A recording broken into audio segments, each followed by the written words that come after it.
Now let us see some examples of the list, and we will do some programming for that. Okay, my initial list here is nothing, is blank. So let us see, print it. Print, as you know, to execute you have to press Ctrl Enter. Okay, DA underscore languages. So here I am assigning one of the list with the following elements. First is R, Python, SAS, Scala, and if you see we have a number also. So print it. So as expected. Now here we are printing the variable DA underscore language with the help of the index. So 0, what is going to return? The first index is R, so it's going to return R. Likewise, DA language 1 column 3. So 1 mean, so as we have seen in the previous example, the first element start with 0, the second element start with 1.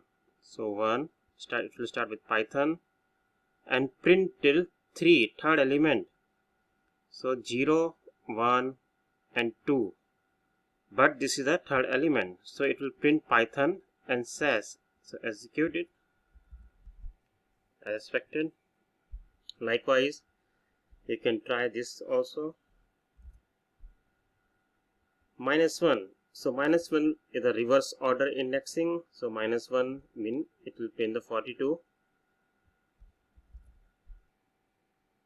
So let us see the next example. Print DA language nothing but start from -3. So R and Python. And let us see some of the function related to the list. So I have a DA language having 1, 2, 3, 4, 5 elements. Now I want to add one more language like Java, so you have to use append function. Now the pop function is going to remove some of the elements. So if the pop is blank, it's going to remove the last element. Sorry, it's going to remove all the elements except the last element. If pop is 0, is going to remove the first, is going to remove the first element. If pop is 1, is going to remove the second element. So likewise, there's an append function, there's a remove function. You want to remove anything. So let me see, let's print 2 times. Okay, if you see, when we appended the R, Python, Scala 42R, but when we use the remove function, it has already removed the R.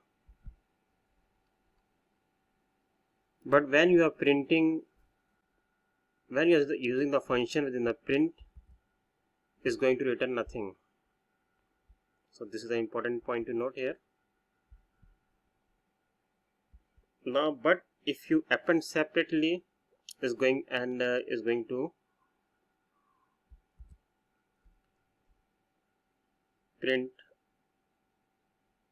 So Python, Scala, 42R and Java. If you see the variation here. My variable was new list where I have assigned the DA languages, but on the DA language I'm appending the Java. So when I print, so what happens is that when I print new list, it is automatically being assigned with the new list. Print new list. See here. So now let us play the list with the strings. Now what happens is that we can convert the string to a list and we can play with the string. Let me give you one example. Suppose you get an email asking for the bank account, and like some other fishy emails. So what the Gmail does, I believe you might be having a Gmail account. So what the Gmail does, some of the email it park under the spam folder, and some of the email it park under the important folder. How do you think does it happen? It happened with the help of the natural language processing. Now the very first step in the natural language processing is the conversion of string into the list.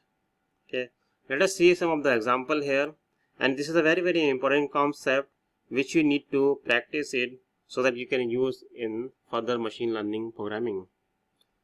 So I have a sentence, hi Seth, this is to inform you that I am not well today. So I have assigned a sentence here. Now with the help of the function split, we can split the sentence separated by the comma. Okay, let's see another one. Now suppose, because here we have separated by comma, now suppose you want to do the split on the full stop. Let's see. Now here you see in my example, hi Seth. So I have one sentence here, and I have a second sentence here, and I have a third sentence here. So what it does is, it converts this sentence into a list where the sentences are separated by the full stop. So this is my example here. Likewise, if you want to join these sentences with the help of any parameter, my here parameter is blank. So let us see what is the output here. Now the sentence has been joined, but the parameter is blank. Suppose another example, if the parameter you want it and any other parameter like here ampersand. So let's see here. Okay. If you see, my sentences are now joined with the help of the ampersand. Now you want to print number of times, so you can use it into 5. So it's printing 5 times. You want to print, now there is another way to print. We can just add up here, hi, this is a list here. Now let us play with some numbers. Let's say suppose I have a number with this. So what is the length of the number? You can use 6. You can use the sorted function. You can use max function. You can use minimum function. Now we have seen in the slide that we can have a list within the list, which is known as a nested list. So let's see. So what I have done here is, now again the lists are also represented by the index. So this list, the first list is represented by index 0. The second list 5, 6, 7 is addressed by index 1, and the last one is index 2. So when I am printing the first index, so it's printing basically the second one.